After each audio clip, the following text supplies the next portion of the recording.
Meeting to order at, oh, sorry, I lost 6:06 p.m. Please stand for the flag salute. Ready, begin. I pledge allegiance to the flag of the United States of America and to the republic for which it stands, one nation, under God, indivisible, with liberty and justice for all. Apologize, are we good on the right end of things? Okay. I usually turn and wait, like, are we live? Okay, Kyle? Okay, thanks, Kyle. All right, so now we all have our agendas in front of us. We started this last meeting, but we'll start, our first item on the agenda is to actually approve our agenda.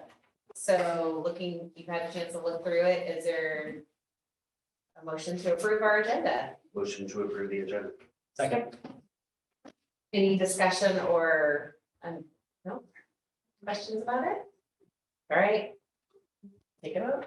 Okay, Jeremy, Yes. Tracy's not here. Dawn? Yes. Ginger? Yes. Charlie? Yes. Stacy? Yes. Eric? Yes. All right, thank you.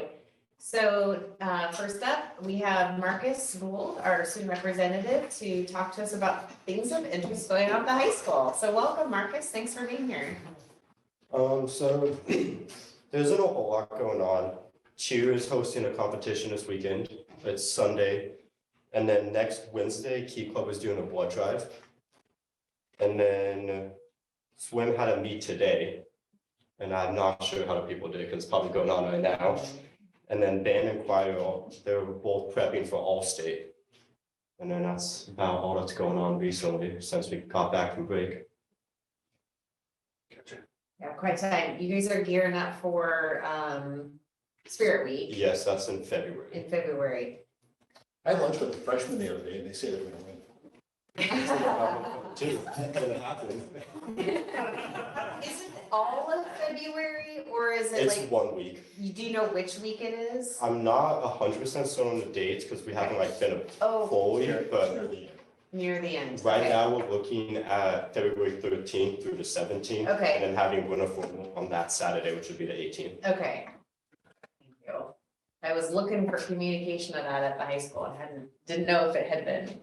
I don't know if it's 100%, but that's what we're Okay. looking at. Okay, tentatively. Thanks. Anybody else have questions? You took my question. Oh. So what are your plans for next year? Are you a junior or a senior? I'm a senior. Okay, what are your plans for next year? So I now have two options. So I want to become a firefighter and I play soccer. So I want to play soccer in college. So if I can find a college that I can play for, I'm going to do fire science as my major and then become a firefighter. And then if I can't find a college I can play soccer for, I'll just go into the Army or Air Force and then do my training through that. And then become a firefighter afterwards. For you, that's great. Excellent. And soccer season it starts this spring, right? That's fall. I'm not, It's fall. sorry, done. Yeah, I already did. I don't know. Sorry, I'm bad at, I don't know soccer very well. But I saw somebody out on the field the other day and I thought, what's going on out there? Oh yeah, people have been going out and practicing. Yeah, okay, Yeah, kids on the team do that and stuff. it's practice year. Yeah. All right, anybody else? Thanks, Mark. All right, thank you so much, Marcus. Thank you. Yeah, thanks for Good, having these me. seconds, yeah, you're If you volunteer, you can stay all night. You're good, thank you. Thank you. All right, our recognition of students tonight is our JWE artwork that's in the boardroom. So in your packet, you had a description. Do you want me to read through it? We have bears hibernating that were drawn by Heather Digby's third grade students. It started over here, so we follow around. Over Oh, there. those are cute. Cute winter. I like how detailed their quilts are. Beth Taylor's first grade class drew these gingerbread houses. And behind us, penguins were done by Liz Watkins, second graders. These are adorable. And more second grade students in Becky Waverly's class drew the birds. Cut them out. And Taylor Adams' fourth grade students drew birch trees. I just love how detailed everybody's artwork is. And then with a few over there, that's Patty Banka's third grade class created snow globes. Oh, nice. I really like how there's writing to go. I'll have to go check out their writing too to go with their birch trees. Does it look like a poem or? Yeah. Oh, neat. About cold days, winter days, haiku. Winter, yeah. Those haikus. I was gonna say, I Yeah. kind of think it could be a haiku. You're getting tested on your poetry. Yeah, it's been a while since I've heard it. 575. Yeah. Yeah. Well, it's fun to recognize and celebrate our elementary school's art, so. Our next step is on our discussion reports. First up is on track to English language proficiency, our 21-22 report. Okay, Yeah, Petra. Petra, welcome Petra. Hi.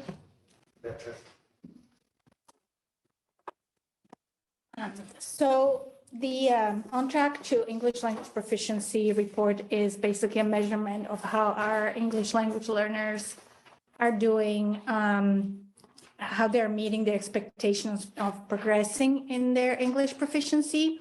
Their expectations, they are set by the Oregon Department of Education based on where they start in the 4 domains of language: reading, writing, listening, and speaking. At what level they start on the English language proficiency assessment on the ELPA. And then every year they should be progressing out of the 4 levels, they should be progressing according to those expectations, at least in the 3 domains. And so in your packet, you have a table that I created that has our data and then also comparisons with the county, the state, and then also our data from last year. Now, this report is from 2021-22. So it basically is looking at how they did on the English language proficiency assessment last year in the spring. Yeah, I was curious, so, did we move the children with communication disorder into the speech language impairment? Oh, you're on the wrong report. Oh, Here, flip it over, that one. thank you. That one would be Michael's report. Save that question. Yep. Okay, I was gonna say, I'm not really sure I follow. Wild card. I noted that we are doing significantly better than it looks like what the state is doing for percentage wise. Mhm. Is that been? So at the elementary That's school, with the elementary and. yes, we're all grades. and then all grades combined would be about same. Yes, we do have some work at the middle school and the high Like the school. state of Oregon, percent of current English language learners on track for the state is 41.5. Ours is 56.2. Yes? So that's last year's, the very last column is last year's. Okay. Oh, that's 2021. Yeah. Yes, so the first 2, the 3rd and 4th column is us for this current school year. Oh, we are 45. So we're 45.1%, and I just included the last year's data just for comparison. So we're down a little bit, we're down. We're down a little, but also the number that they included in the calculation is higher for overall district. So do you have any major concerns in the areas that you're targeting? We do have concerns at the middle and high school levels. And it's a pretty complex situation. I mean, obviously, we're doing a good job at the elementary school level where the students are improving and they're also being exited. And then the ones who stay in the program, then they become the long-term ELs, and then it just becomes harder and harder. And I think that's part of why our numbers are so low. We were also, so this is obviously just percentages for the schools and districts, but we as an EL department get information on the actual student levels, so we can really dive into the ELPA scores and the domain scores and look at them. And so we were, one of the biggest things that jumped at us, that all of the ones who were not on track none of them are on track in reading. So reading is a big, area that we really have to concentrate on. What are you doing to, what are you gonna do differently for at the middle and high school levels in order to bump these guys? So one of the things that we're doing that we really would like to expand our co-teaching model of content classroom teachers with the ELD teacher, which is really starting to take off at the elementary school, but we would like to expand it into the higher grades as well. It's a little bit more complicated because you can't really track students with our numbers at the middle and high school. Everybody is just, especially at the high school, everybody's taking the classes that they have to for graduation. But then I think we really need to look at other districts and see what they're doing. That's, different than what we're doing. The ones that are more successful than we are.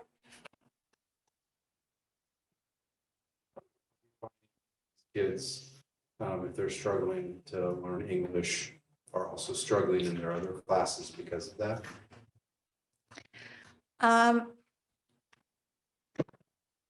I would say it depends, but we actually did not look at that data, so I can't really answer.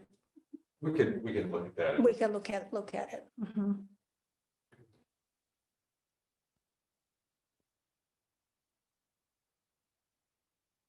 Other questions? Great, thank you, Petra. Thank you. Thank you.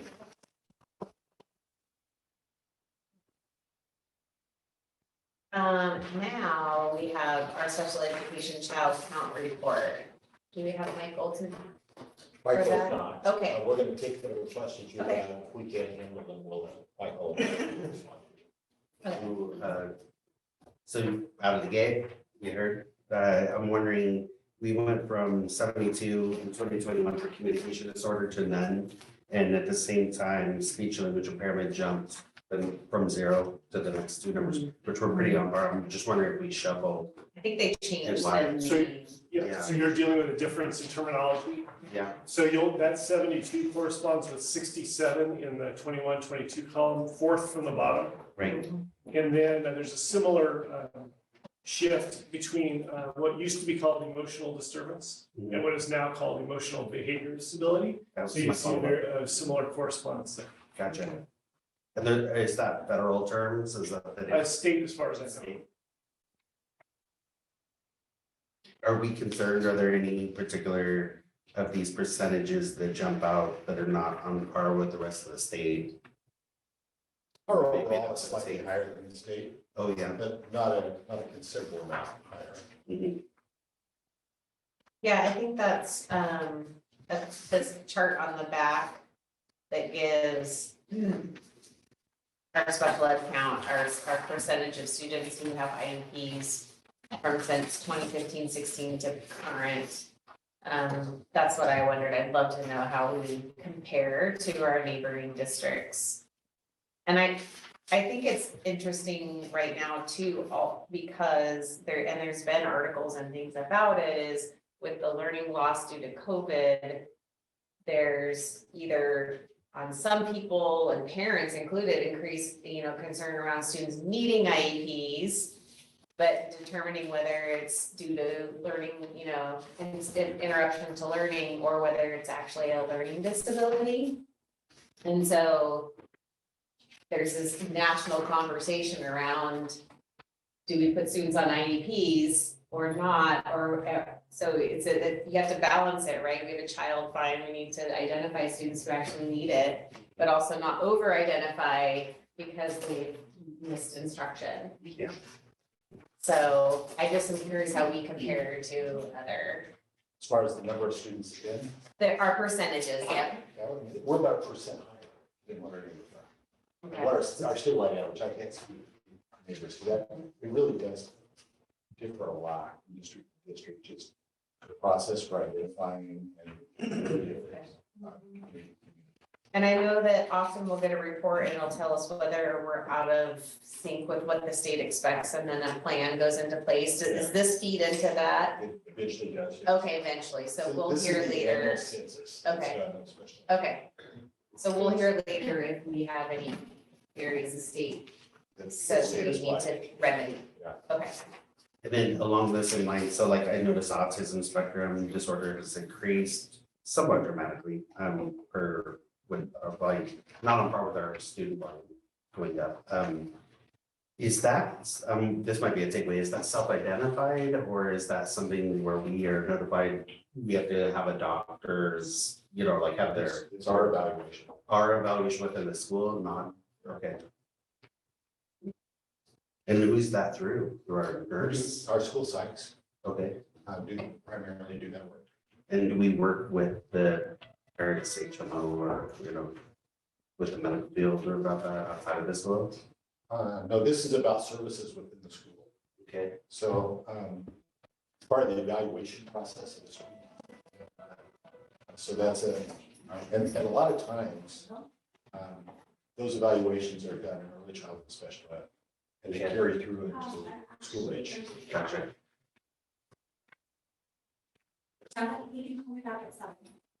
We can get you some comparisons on some of these numbers. My guess is the autism spectrum is greatly increased. Yeah. Over the last few years. That's what it shows us. We went from 11.6% in 2021 and to 17%.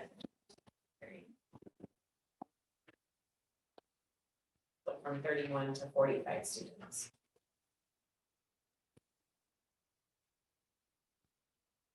These percentage of kids with IEPs, that it's like ebb and flow. The nature of the business that right now, 2015, 2016, now it's like linear going up. Is it In up? general, it stays reasonably flat from year to year. So you see 264 this year at the bottom, 22, 23, 276 last year, we had some more kids last year. Right. And so percentage wise, we've always been kind of in that range. Probably the low over the last several years is like 14.8%. And this is not the high, we were above 17% a few years ago.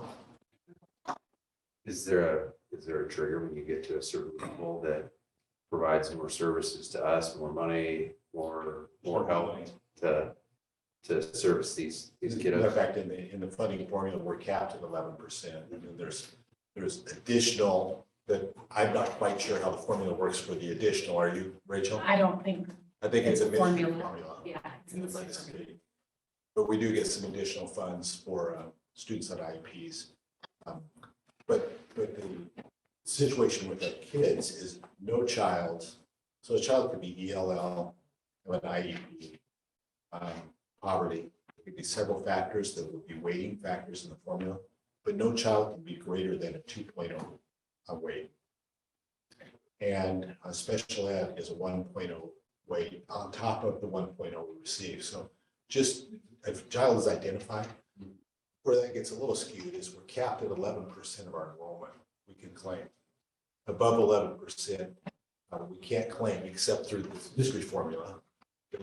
We're not quite sure. We do get more than 11%, but we're not sure exactly how that's calculated. And each one of these kiddos, I mean, you could have a lot of really high needs versus the next year you have a lot of low needs, right? So it's hard to figure out where that is. For the most part, kids carry through year to year, and the same disability applies to that child year to year. Where you sometimes get an ebb or flow as cost-wise are move-ins. A move-in has a pretty complex series of needs. Can be very expensive, but there's also a formula within the state that allows us to claim what's called high-class disability. I think the threshold is $30,000. Does that sound right? After we've spent 30, After we we can spend claim 30, then we can claim the rest. over 30. But It's about that half. has a cap of a certain amount of money that's in that pool. So there's never been a year that we got all 70% above that. You get a portion of the part that's above. So if we have a child in a placement that's cost $70,000 a year, the first 30 is the responsibility of the school district. Beyond that, we can submit a claim to the state for additional support for that child. It's called high cost disability. And a portion of that amount that's over is reimbursed to us. It's a much greater proportion now than it was 7 or 8 years ago. The formula changed a little bit. They added more money into that category. So that changed a little bit.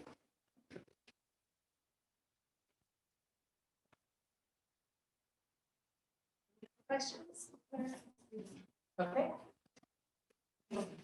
All right, so next up is aligning for student success, our SIE draft plus draft, integrated plan draft, and the 22-23 SIA budget summary. We had a lovely, it was a lot of, yes, reading in our packet to do around this.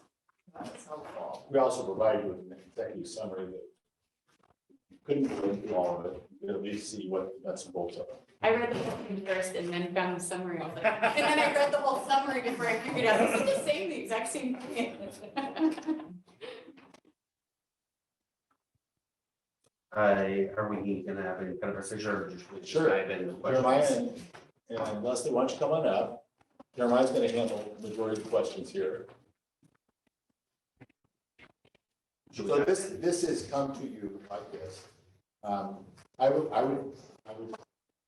say, picture this to be like adopting a new policy. Okay, there's readings that take place. So this is a first reading of what our first draft is of this. So we would expect you to have questions about it. And we may or may not be able to answer those questions tonight. And it may be that we need to bring it back to you next month, not as a final draft, but as draft number 2. And we'll just see where we are after tonight, know whether we're going to bring it back to you next month as the final draft for your approval. The timeline that we do have to hit, this has to be submitted sometime between March 1st and March 31st. So we do have to hit that window, and we need board approval before we do. Now we're ready for a hearing. Okay, well, I'll just say I read the whole thing as well, and I already talked to her about this, but that was brilliant. I thought the way it was written was fantastic. I'm looking forward to when we get to the final product, publishing it online, so the community can read it, and it's really educational on what our goals and aspirations, and what we're doing with our money. But that being said, I think my only, I'm good.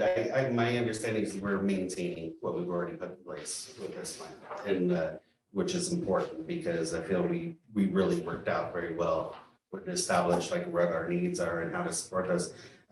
One small thing, the college and career counselor, I like how we laid out the college level opportunities, but since we are opening it up, the college pathway to even starting as early as 7th grade, I feel it's a bit underfunded with a 0.5 FTE. I would have expected that to be at least a full-time employee, and that would be a wish list item for me to go back.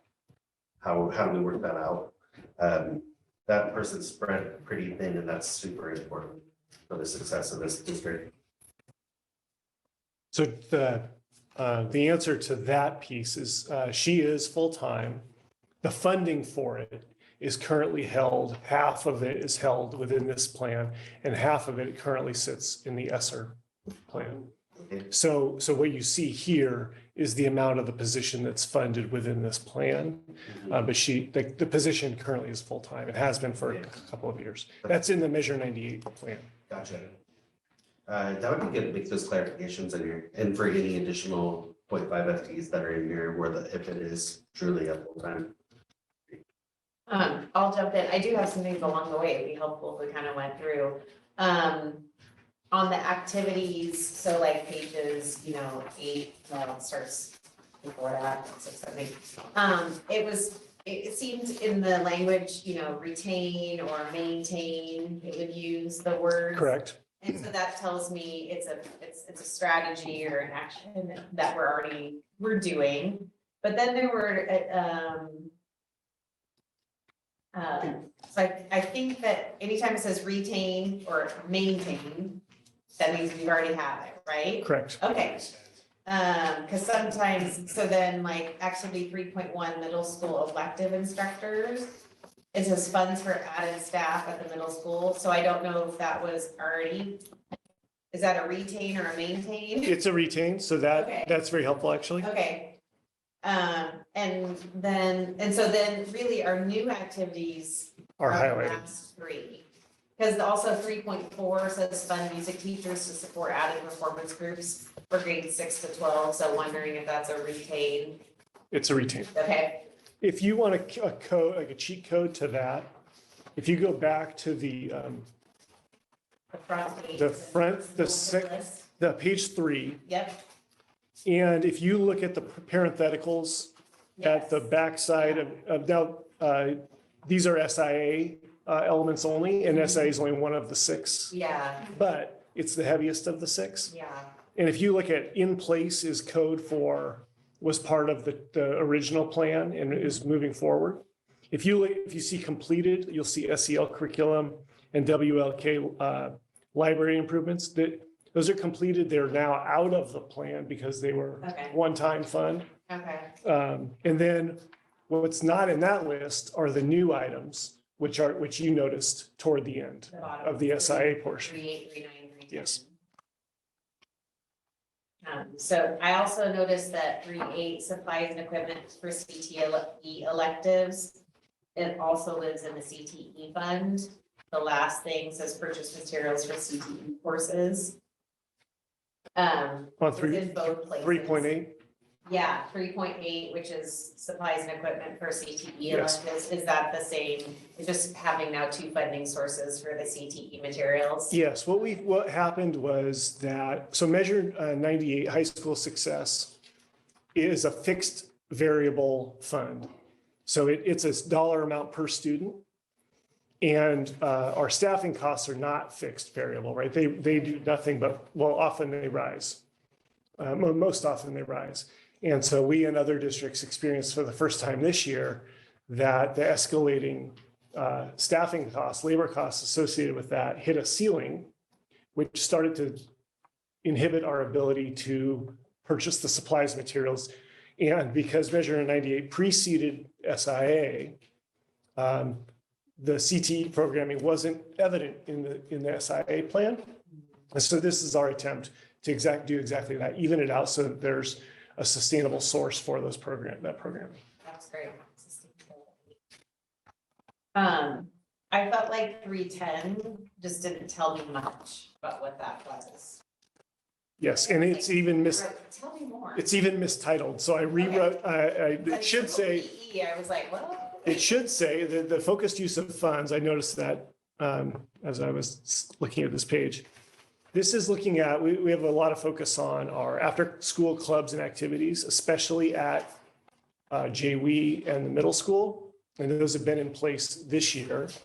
We're just cognizant that those programs can run into barriers. They can run into physical constraints where we may need to do some rearranging of spaces and making, modifying spaces occasionally to make sure they fit, the activity can happen in that space. Is that on the budget plan, the ADA projects? It's different, Okay, because that's where I was like, that's not on our list. right? As an activity, so I felt like there was misalignment of like, it's on the budget, but there isn't an activity for that. Does that make sense? Mhm. The budget's the current year budget, Right. The budget is this year's budget. and the plan is for the The next. plan moves forward. Oh, but okay. The budget is a ADA reference point. Projects was not on the bulletin list either. No, it was part of the original plan. If we Okay. could, so like, if we could afford this, remember that the first version of SIA was not ever fully funded. And so some of the items on that original SIA plan were not able to come to fruition because we never received the full funding for the SIA in the original biennium. So what the document that Rachel provided is like a context piece, because it shows what the budget amounts were for this year to give you a context for what these things cost. We don't know the budget. Okay. These are things that might be confusing too, like if you read it, you're like, oh, what are we spending? Or what did we spend $45,000 on for, that's helpful to know. So I'll pause because I'm sure other people will give a turn and then I'll get caught up on my other. In our outcomes, I noticed, so we list third grade reading proficiency, K-3 mathematics, and regular attendance. On each of these, we state how we're gonna improve them. Then it's a comma with opportunity gaps closing for Latino students, emerging bilingual students, students with disabilities, students of color, and economically disadvantaged students. On each of these, I'm wondering, with the way that's worded, being, all of those together, very important, we need to close those gaps. We've identified that they're real, they're gaps we gotta close. But we also know that with our math proficiency, K-3 and our third grade reading, across the board, it's down, not just those groups. But we're only mentioning those groups in the outcomes, and I don't see it within the plan itself that we're targeting across the grade, all groups, you know, not just the exclusive list of groups. So I don't know, how would you address that? Am I misreading that? Is that just because you're highlighting those groups, or are we targeting those groups for third grade reading, K-3 mathematics, and regular attendance? Let's bring that back to you, Eric.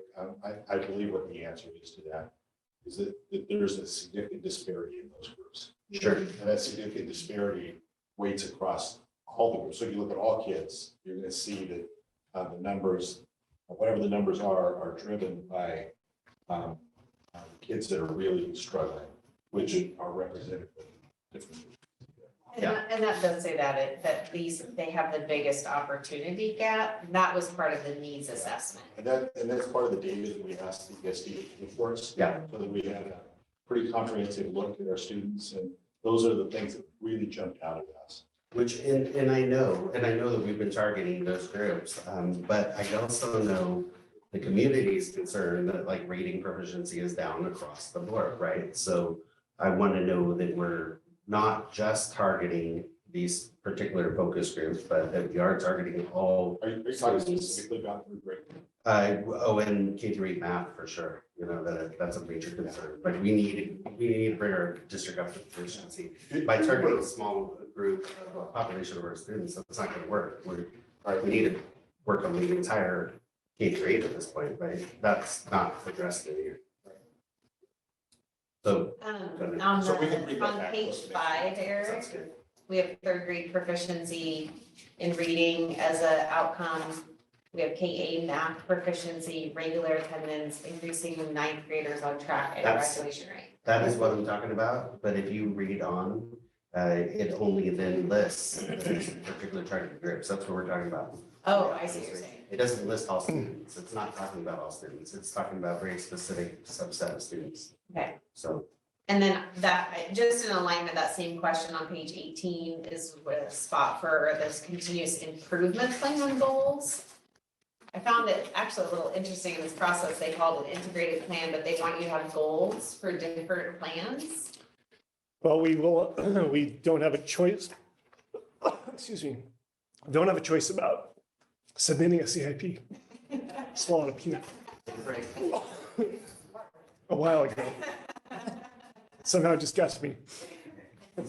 Take For- that. for me. Oh, for you? Oh, thanks, Bob. But here's, I know we have to submit the CIP, but they're not asking you to align the CIP with the SIA? That's my, I think if I was to predict what those goals look like yeah, when we bring them to you in draft form in February, is that you'll see a strong correlation between those goals and the outcomes. okay. At the end of the day, those are the things by which naturally we will be judged. Okay, I have one more. Now, I must take umbrage with we ensure that students have enough time to eat. And just, that's in bold. Where- I highly disagree with that. What page are we on? I don't have page number. Oh, Oh, that's in the form. I know a million parents in this district, well, not. They're not. But who would not agree with that.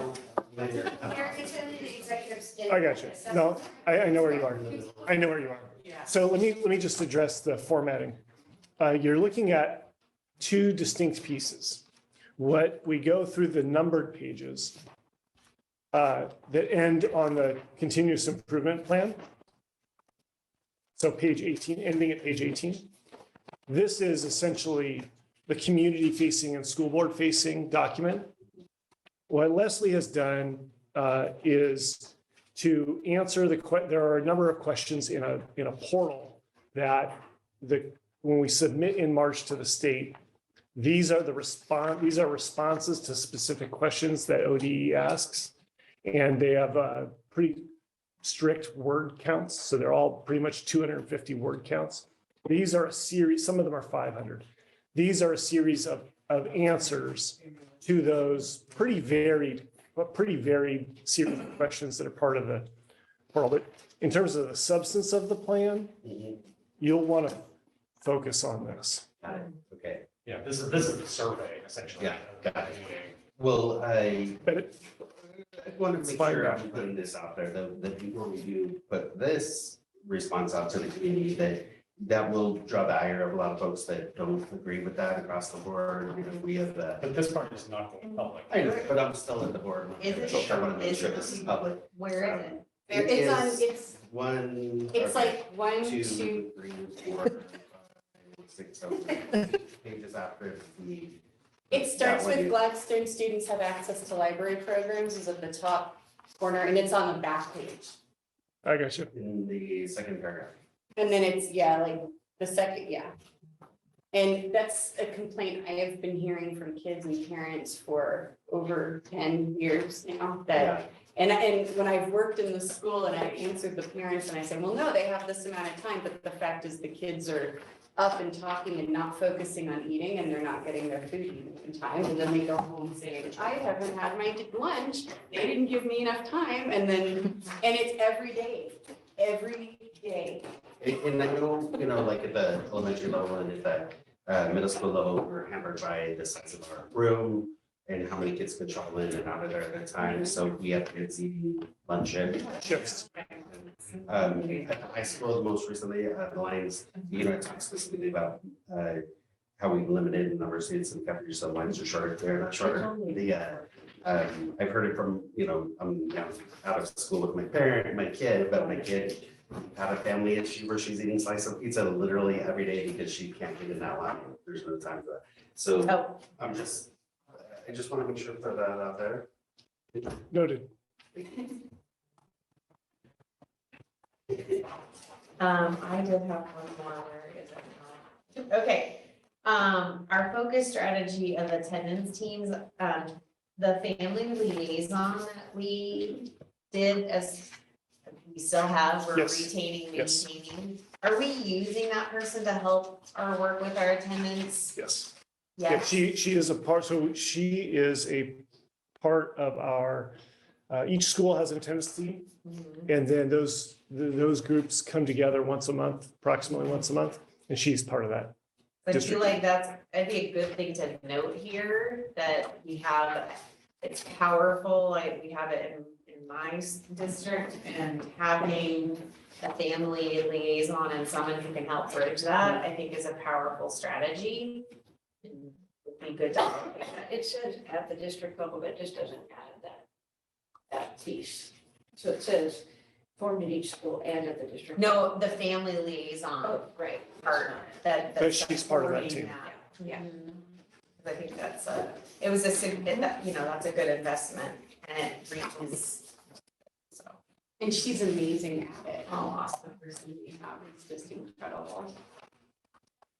That's it. That's my questions. For me. So anybody else have anything they want to add? So what we'll do next month, we'll bring it back to you as if it might be in the board. If it's not, that's okay. It means we have a little more work to do. So, but our intention would be to bring it back to you. It's either enough, a lot of stuff that cause us to have to pause this process. I think we can probably give remedies and give answers to everything you asked. One thing I want to note, because Kristen's here tonight, is that when we met with the parents of students with disabilities, one of the asks of that group was 3.9. And that was add club/activities for students. Oh, yeah. And I want to make sure that she hears that, because we listen. Yeah. And I think you were actually the one, Krista, that really stated that really clearly. Yeah. I know a lot of moms and parents will volunteer to have it. Yeah. It'd be cool to give them a chance. I love it. I did note, thank you for pointing out, because I did notice it was in there. I was glad to see those new items.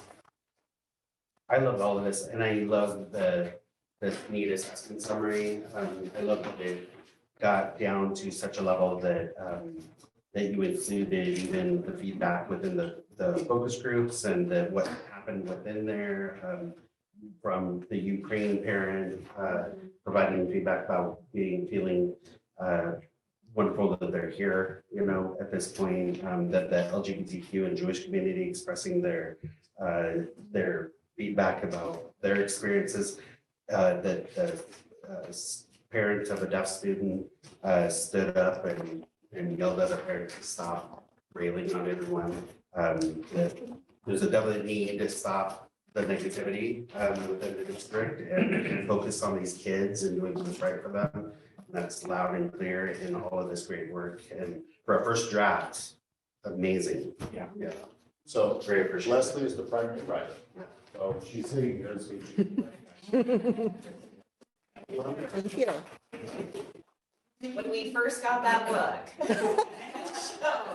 However, you do not want to be the primary person to answer your question. I saw the look. The silent writer, right? Pretty easy. On after the number of pages, on the next one, can you guys, what the question is that we're answering? That we answered by the 500 words or whatever that. Yes, We could, Yes. yeah, yes, So, Okay. you know what the question was and certainly. I sort of did that initially by bolding, so those topics pop out at you.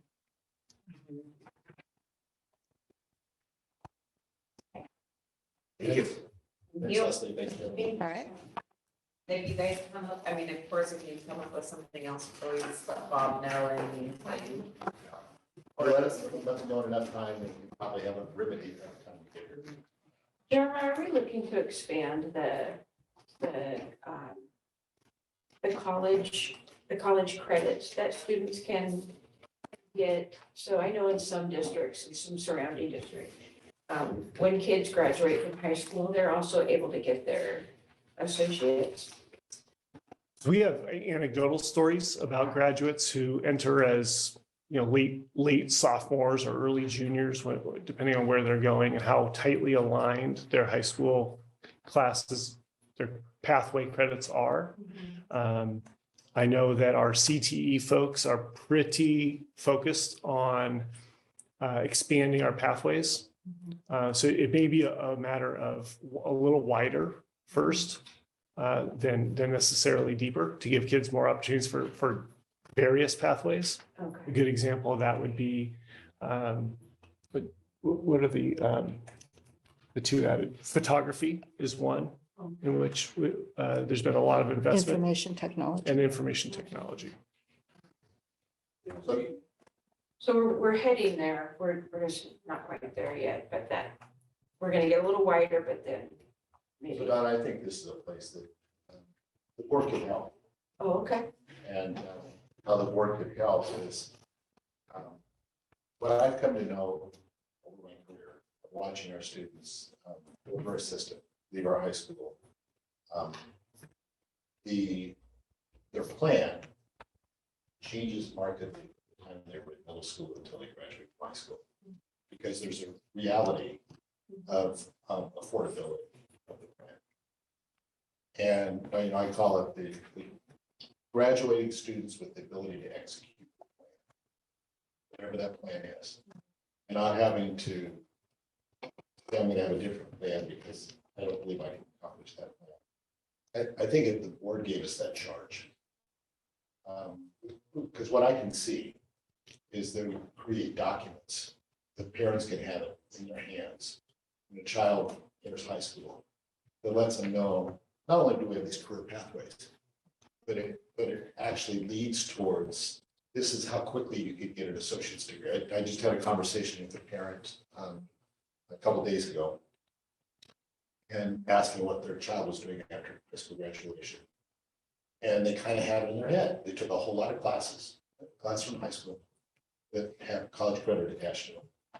And live at home, go to Clackamas Community College, finish their transfer degree at minimal cost, move on to a university and take the program they want to do at the university. When you put all that stuff together into a financial plan,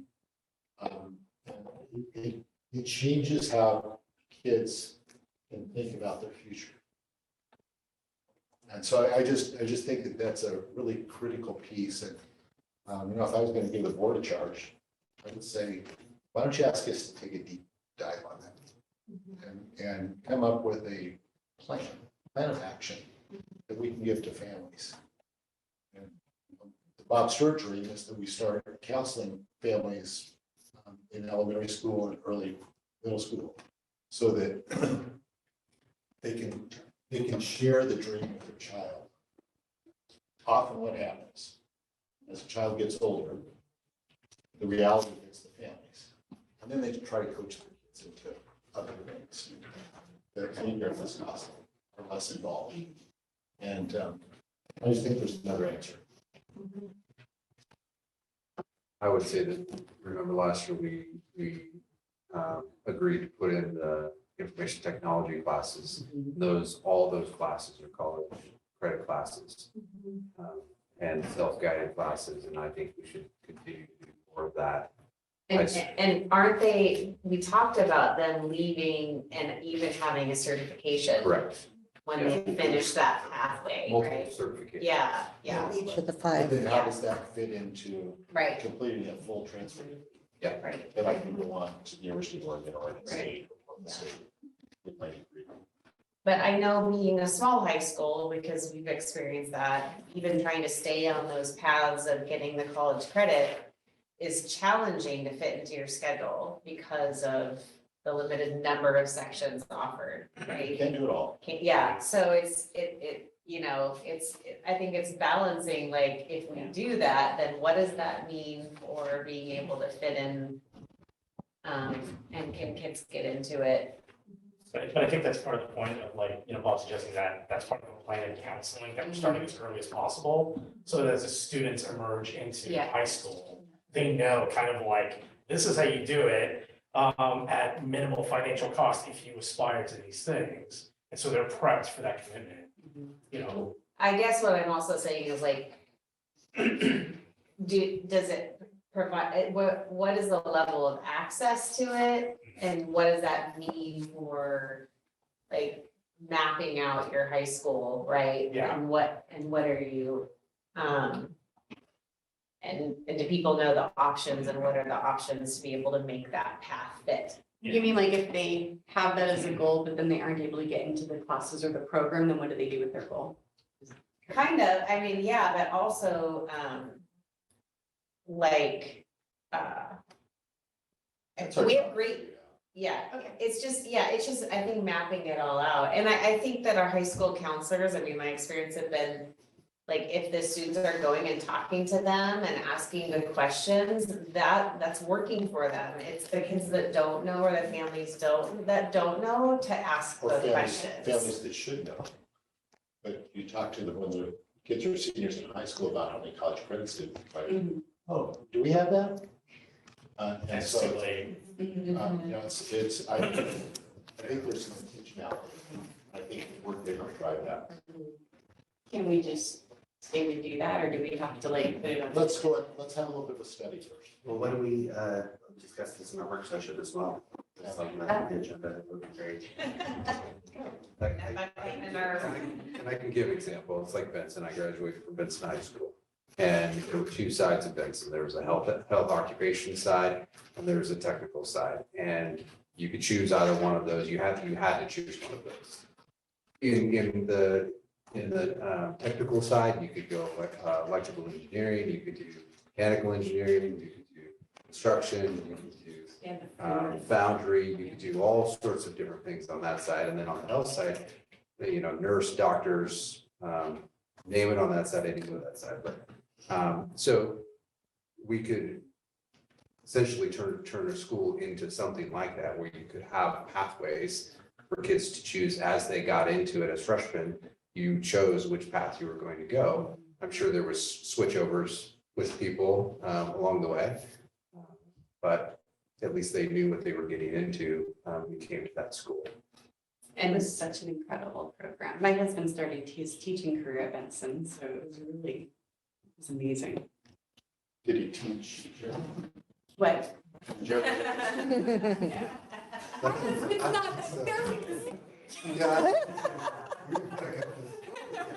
was, but I wasn't good at telling. Like, come on, I'm not that old. We saw that, in the high school's getting ready to start their forecasting conversations with kids. And so High school's doing an amazing job. It just needs to be, I just was sitting here thinking though, like, this is a small part of that, but that information doesn't come home unless the kids come home exactly, and share it, so, right? these are all areas. Yeah. Okay. Yeah. All right. All right. Next up, thank you guys. You're welcome. Next item on our agenda is public participation, if we had none. We received none. Okay, so we'll move on to our action items. Our first one is to approve our proclamation recognizing and honoring Black History Month. Do you have a copy to borrow? So I'll read the proclamation, excuse me. Whereas in 1915, Dr. Carter Godwin Woodson, noted Black scholar and son of former slaves, founded the Association for the Study of African American Life and History and initiated Black History Week on February 12, 1926. And whereas the month of February is the time that we as a nation recognize Black History Month, and this year's theme of the Black family, representation, identity, and diversity. And whereas during Black History Month, we celebrate the many achievements and contributions made by Black Americans to Oregon and the United States' economic, cultural, spiritual, and political development.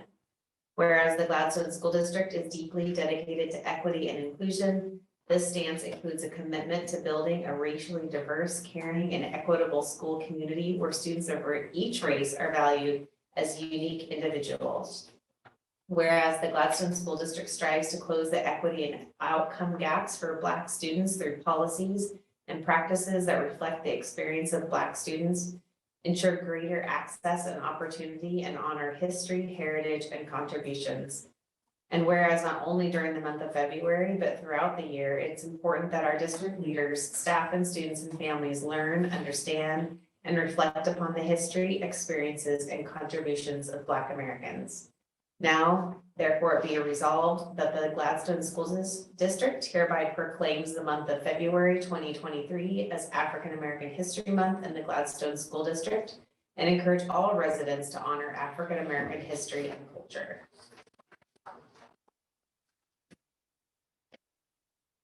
We have to take an action on that, but I don't see one there, right? We have to approve that, so can I get a motion? I make a motion. I'll second.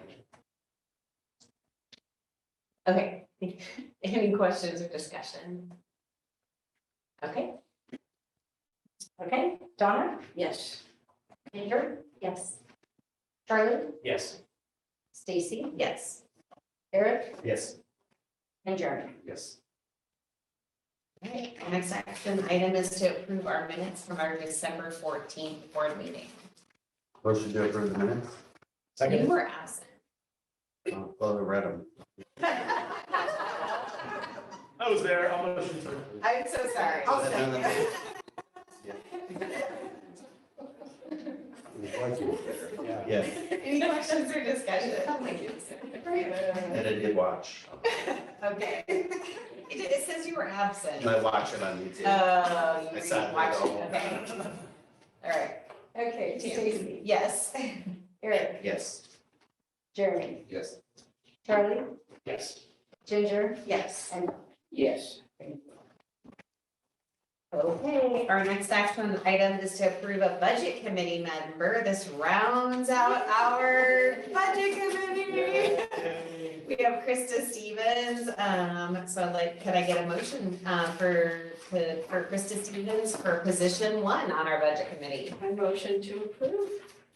I'll second. Any questions or discussion? All right, Tammy. Okay, Eric, Yes. Donna, Yes. Jeremy, Yes. Stacy, Yes, Charlie, Yes. and Ginger. Yes. thanks, Krista. All right, moving on, that concludes our action items, so we'll move on to the superintendent's report. Rachel?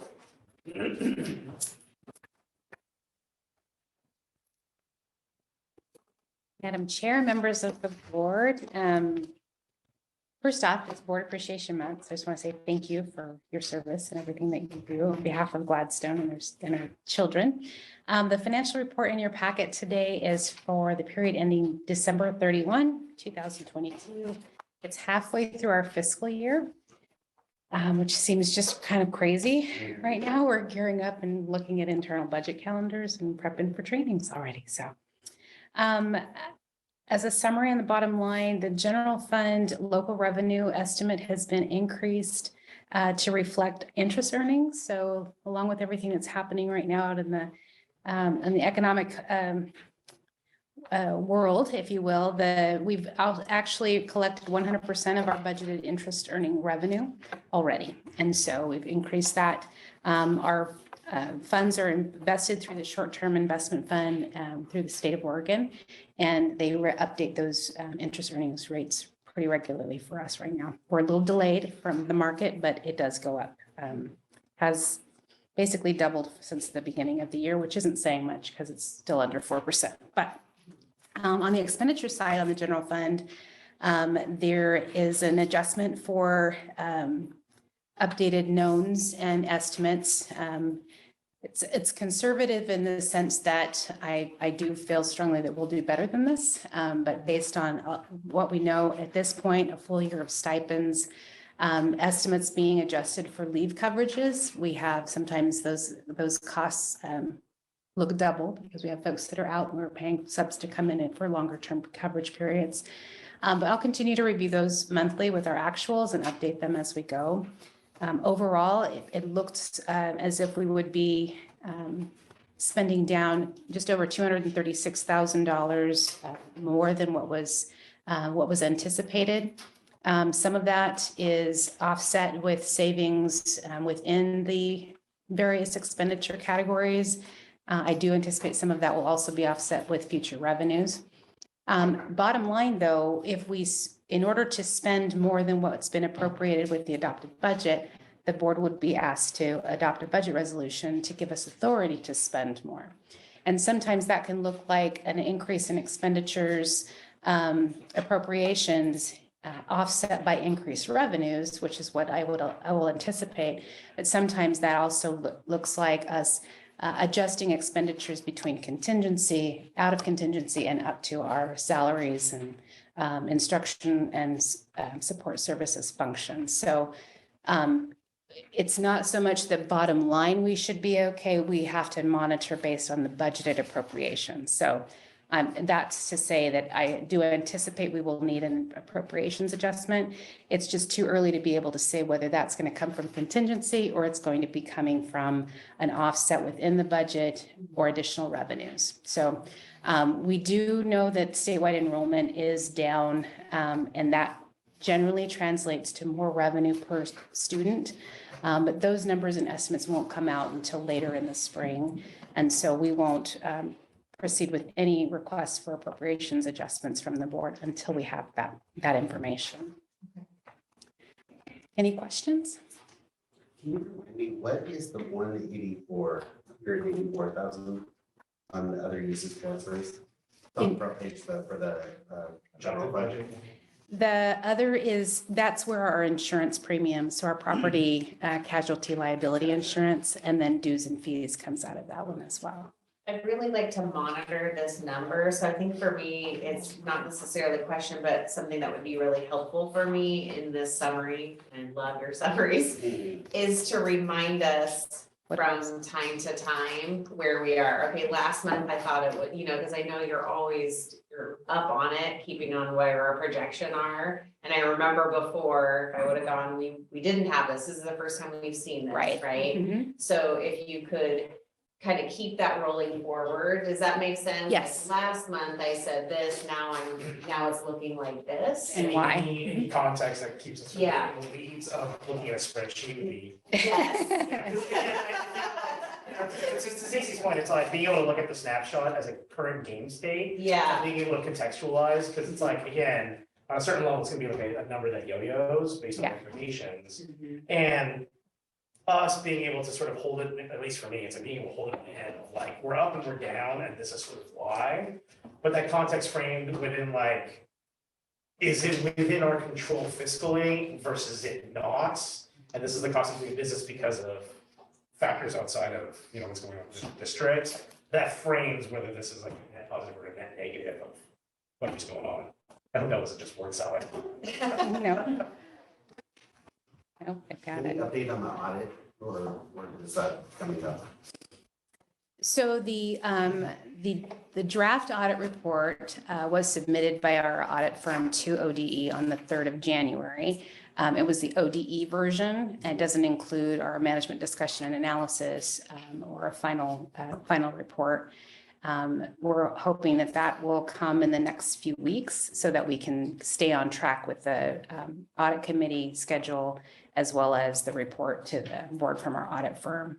The last communication I think that we have, I believe Bob was forwarded to the board. So they've replaced the 4 people that they were missing and the folks that were out sick with COVID are back. And they're working to rectify. We as a district uploaded our actuals to ODE and on the 3rd of January and the 3rd of January, the draft report to ODE was issued on our behalf as well, which checks the boxes for ODE, which was our biggest concern. The state's already approved.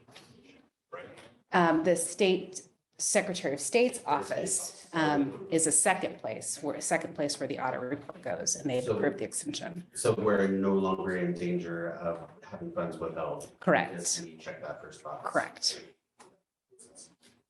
Yeah, and it was, as of the 30th of December, our understanding was that they weren't going to meet it. And then on the 3rd of January, I received confirmation from ODE that they in fact had submitted it on our behalf.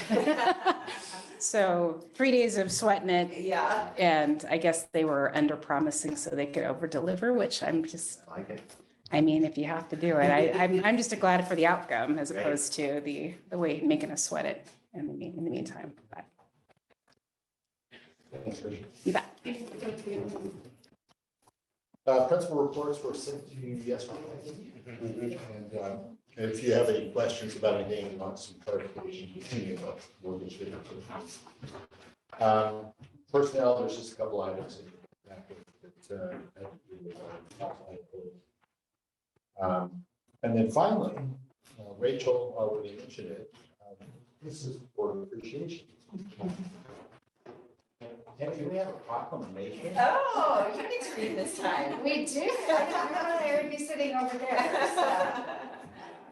No, I do want to recognize though, the time and dedication and commitment that the board gives.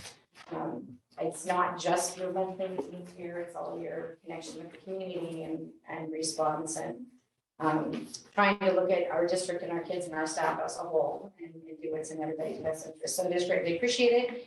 You have a couple little snacks, couple little gifts on behalf of the district, but we do have a proclamation as well.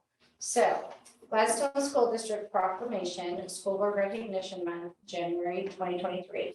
Whereas the school board's created vision for what students should know and be able to do, whereas school boards establish clear standards for student performance, whereas school boards ensure that student assessments are tied to established standards, whereas school boards are accountable to the community for operating schools that support student achievement, whereas school boards align school district resources to ensure that students meet standards, whereas school boards create a climate that supports the philosophy that all children can learn at high levels, whereas school boards build collaborative relationships based on trust, teamwork, and shared accountability. And whereas school boards are committed to continuous education and training on issues related to student achievement. Now, therefore, we hereby declare our appreciation to the members of the Gladstone School Board and proclaim the month of January to be School Board Recognition Month. We urge all citizens to join us in recognizing the dedication and hard work of our school board members in preparing today's students for tomorrow's world. So thank you.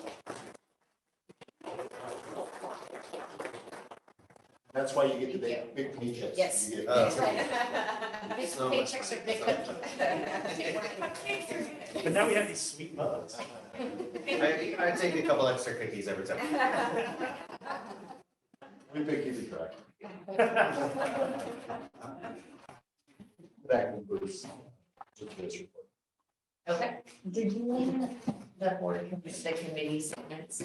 Yeah, and you already did. Say that. Sure. So we've established committees, volunteered for the committees, and Labor Committee, Jeremy, Eric, and Tracy. Equity Committee, Ginger and Donna, and Labor Committee, the bond committee is Charlie and Stacy. So, we'll talk about it again at the board workshop as to where you go from here. I have promised, I received a communication over the weekend from our teachers association, wondering what we were with the equity statements and what we might be doing with that. And I know, as you know, we have an equity committee that's active in the school district. You two will want to make a connection to that equity committee. So there's a lot of work going forward.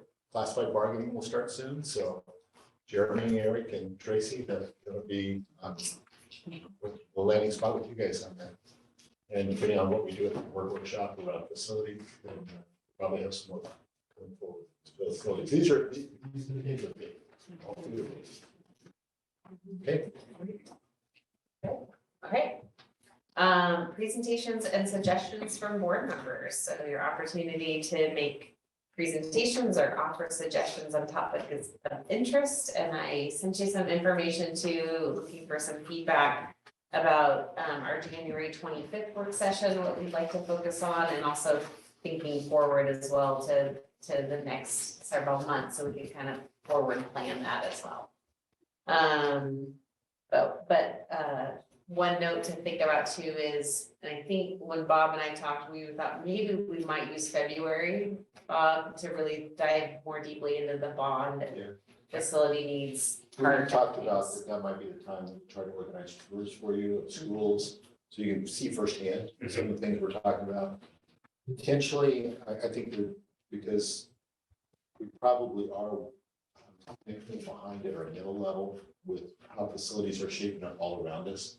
I think it would be good for you to take some tours of other school districts' facilities and see what a modern middle school looks like, what actually is in there compared to the modern middle school.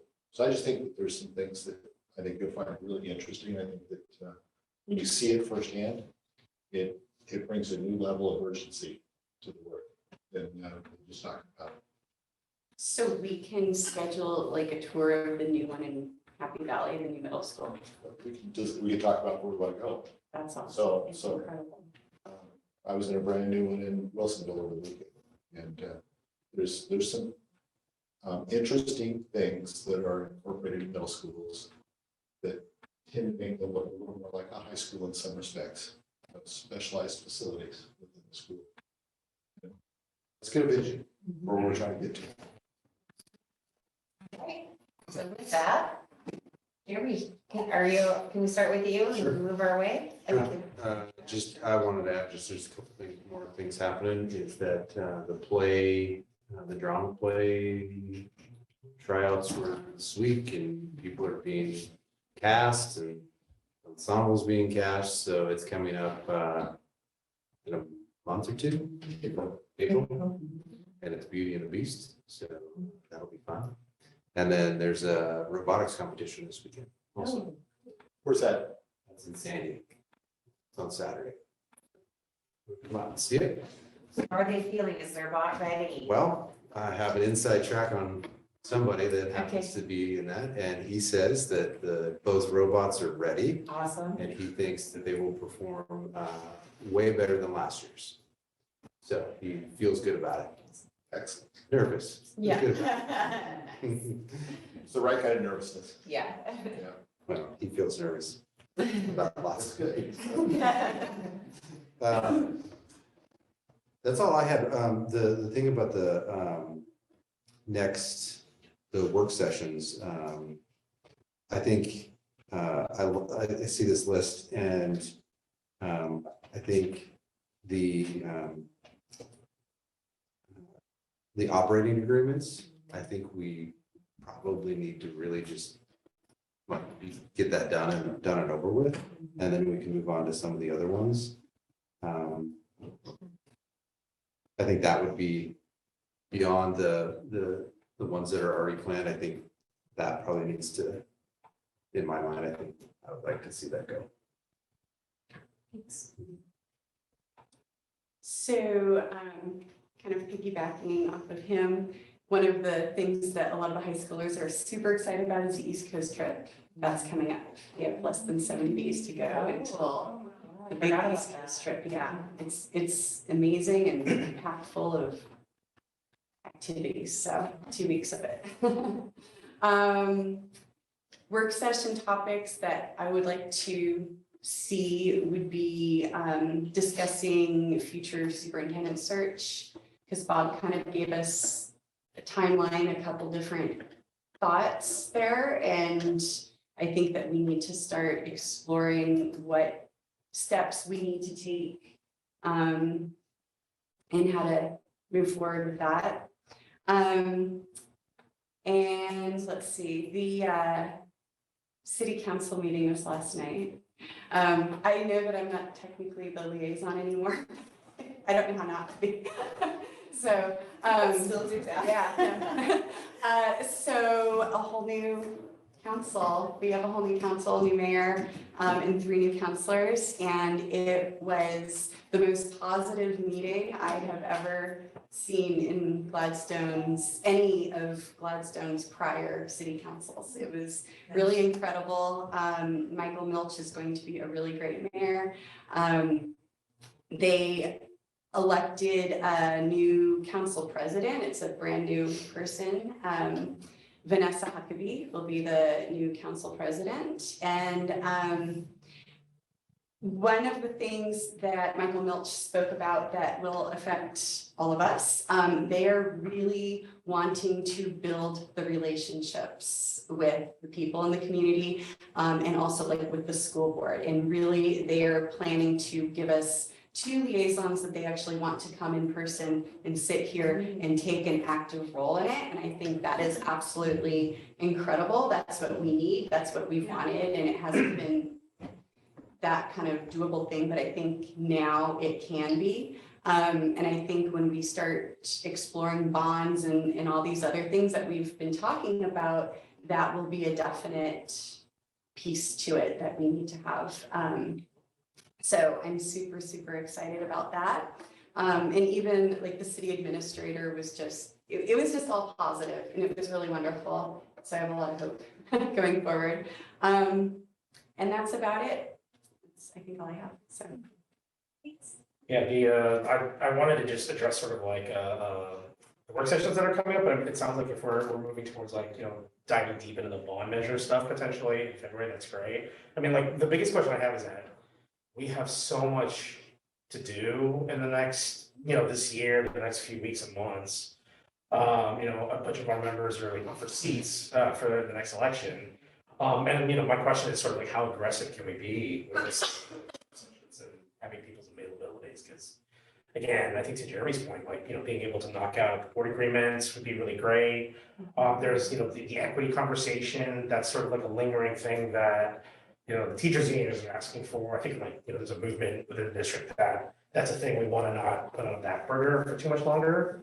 And so it's kind of like looking at that list, it's like, how do you prioritize?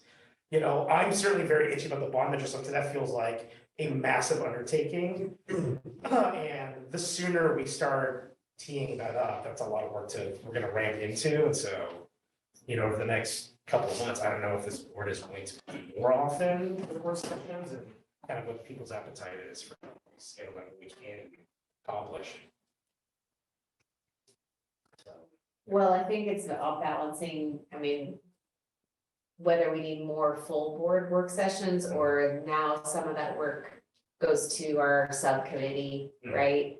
With other areas, so that might be. I don't, that might be something we discuss at the work session actually to figure out, but we have the calendar, our board calendar is set, so for the year. And Charlie, I think, right now, these are just big ideas, right? Sure. Once we have the work plans around each of those big ideas, I call it chunking the work. You create the chunk that you need to do now, it becomes more doable. Mhm. And you start seeing, okay, there's a path here. Mhm. And I don't think the board will need to meet more often right away. Mhm. There'll come a time.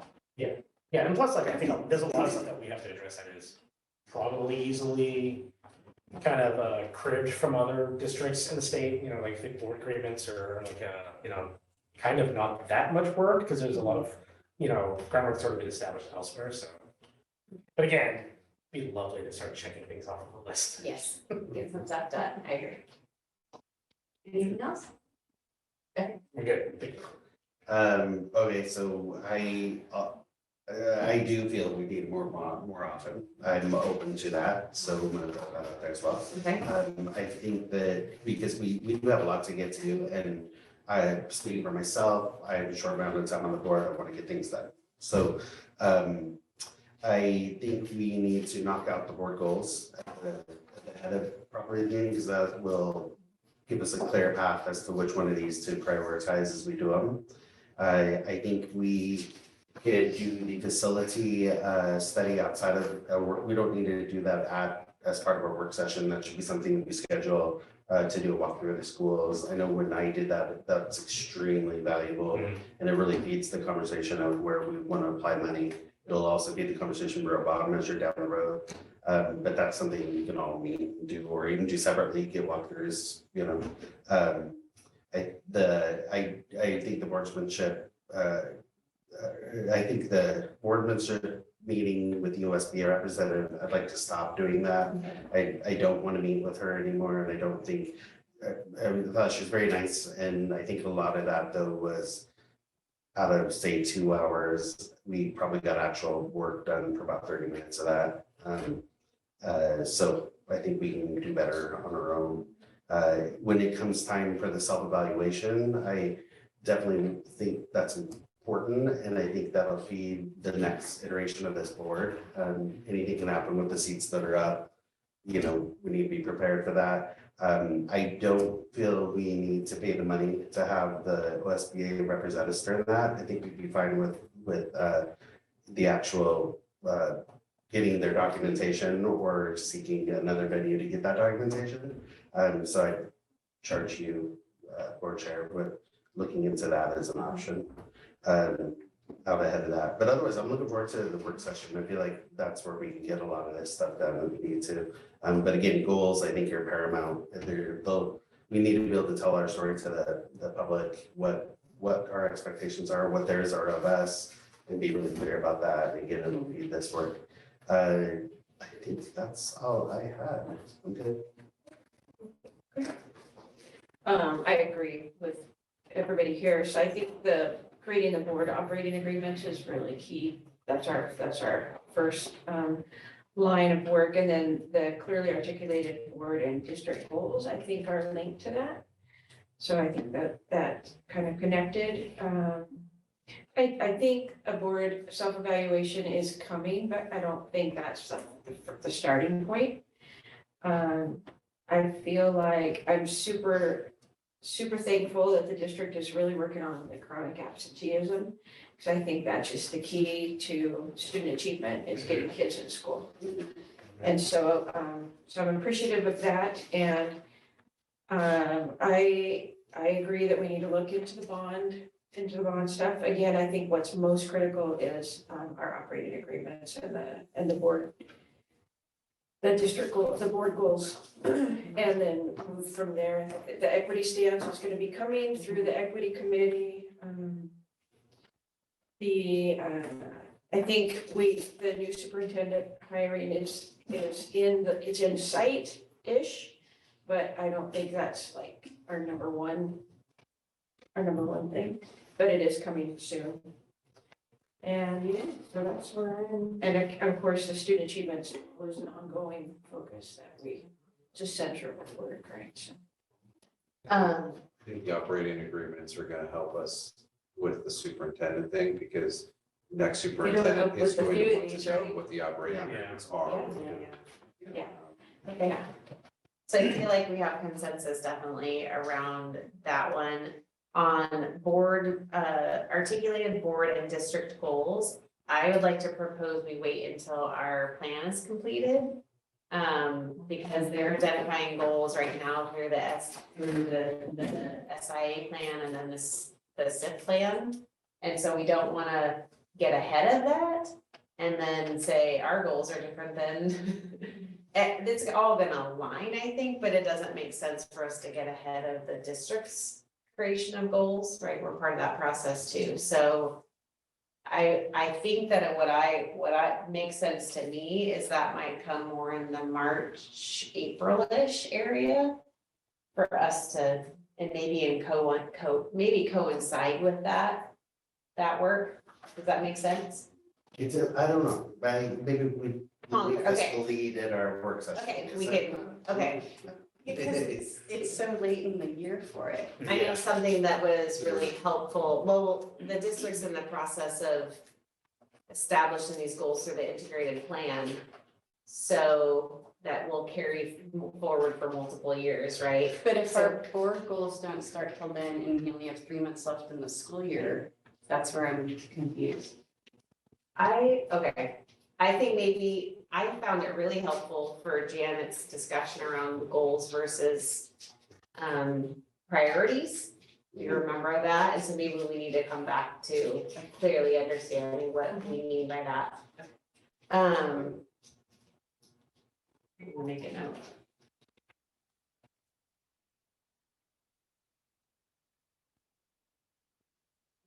And then I also heard the self-evaluation would come later. That feels maybe more like a spring activity or something, but I also would love to think about how we might get some information from board members before they leave. And then there's the equity work kind of will, I think, fall more under our subcommittee at this point, and we can come back to talking about our priority here of continuing board training around equity. That's our own personal growth. And then the facility needs, Charlie and Eric, you guys talked about that a little bit. I think it might be helpful if you remember beginning like our first work session or last year, timeline, I'm all messed up for me right now. We had the timeline of what it takes to do a bond. I think it'd be good for us to come back to that and look at it again and understand the timeline map and what it all takes to do that and what's the first step, next step. That's that kind of not thing. less than crucial. Yeah. Yeah. Yes. And I have that still, I've looked at it, I've used it, but I think it might be good for us to come back to it, and so we understand and feel like back to like the chunking it out, right, what is it really gonna? That might have predated me joining the board. I think it It did, did. so that'd be helpful for definitely. It was a year ago in November. Yeah. Could we get that emailed to us? Sure, I was thinking the work session. So that to me again, I will go search for it. you created that for our August administrator workshop Okay, 2 years ago. okay. A copy of it here too. Okay, does that sound kind of like a capture? So what I will do because January will come up on us quickly, is I'll draft an agenda for us and send it out, and we would love your feedback for our next work session. And then it's probably always helpful for us as part of the agenda, always to be working on, okay, so what is the next several work sessions, so that we can have that going. Okay, all right, great. Hey, real quick, as part of board appreciation, I gotta say, I have sat here with a lot of different board chairs and they have been fantastic, that you are just a cream of the crowd right there. I absolutely love having you as a board chair. So, You actually stole what I was just about to take. stop copying me. Yeah, but really, it's been so nice, so thank you. Yeah. Thank you. I appreciate that. It's really nice because I don't know, I don't It's a feel lot of like I work. always know what I'm doing here, but I try it. I love it, you're so organized and like you have it all just, it's really great. Doing fantastic. Yes, yes. All right, with that, we don't have an executive session tonight, so it is 7:32 and we're adjourned. May I say something real quick? Yes. That wasn't touched on? Did you guys hear about the varsity girls going to California? Basketball? Oh, the trip over winter break? Yes. Yeah, they took second in I heard, California. yeah, it was awesome. Yeah, through all of the. Through all of the. And then drive down there to get there. Like, got canceled, they did, right? Yeah. We were getting email updates. I heard about, okay, but I didn't hear how. That's they-